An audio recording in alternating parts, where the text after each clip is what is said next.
গরম গরম সাদা ভাতের সঙ্গে দহি তড়কা খেতে তোমাদের কেমন লাগে? আমার কিন্তু বেশ ভালো লাগে।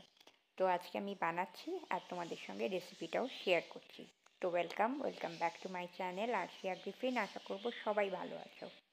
তো সর্ষের তেল দিয়ে দিয়েছি কড়াইয়ের মধ্যে, আর জিরে ফোড়ন দিলাম। জিরে ফোড়ন দেওয়ার পরে এরপরে যেটা দেবো সেটা হচ্ছে কাশ্মীরি রেড চিলি পাউডার। আর গ্যাসের ফ্লেমটা, বা মনে হবে যদি যে মশলাগুলো পুড়ে যেতে পারে, তাহলে কিন্তু তোমরা এই সময় গ্যাসটা বন্ধ করে রাখবে। আমি কিন্তু গ্যাসটা বন্ধ করে দিয়েছি। নুন দিয়ে দিলাম, ভাজা জিরের গুঁড়ো দিয়ে দিলাম, দিয়ে এবার এটাকে তেলের সঙ্গে একটু মিশিয়ে নেব। গ্যাস কিন্তু এখনও বন্ধ। আর এর মধ্যে যেটা দেব সেটা হচ্ছে পরিমাণ মতো নুন আর চিনি। নুন তো আগে দিয়েই দিয়েছি, চিনিটাও পরিমাণ মতো দিয়ে দিলাম। এইবারে যেটা করব সেটা হচ্ছে গ্যাসটাকে এবার অন করে নেব। গ্যাসটাকে অন করে নিয়ে ভালো করে একদম লো ফ্লেমে রাখবো, মশলাটা যাতে একটু আবার মানে গরম হয়ে যায় আর কি।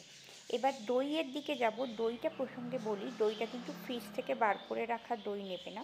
মানে ফ্রিজ থেকে বার করে রাখা যে নর্মাল টেম্পারেচারের দই, সেইটা আমি নেবার কথা বলছি। মানে একদম ঠান্ডা দইটা যেন না নেওয়া হয়। ঠান্ডা দইটা দিলে কিন্তু কেটে যাওয়ার সম্ভাবনা, ঠান্ডা দইটা দিলে কেটে যাবার সম্ভাবনা থাকে।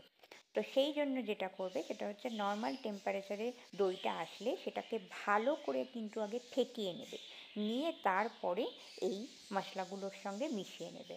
ব্যাস, আর কোনো কাজ নেই। এবার ভালো করে কিন্তু খালি মিশিয়ে যেতে হবে।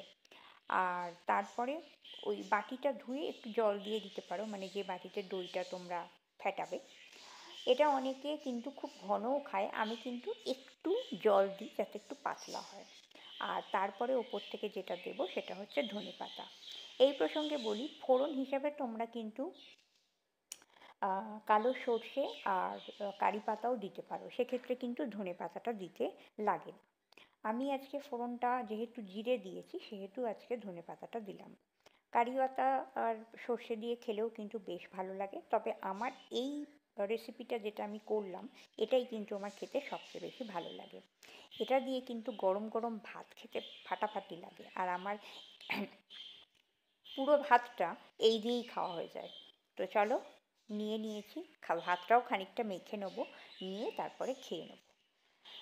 দুপুরবেলা জাস্ট ফাটাফাটি, বাড়িতে বানিও, অবশ্যই জানিও কীরকম লাগলো। তো চলো, এখনকার মতো টাটা, আবার পরে আসছি, পরে কথা বলবো। এখন মন দিয়ে খাবারগুলো খাই। তো প্রত্যেককে টাটা।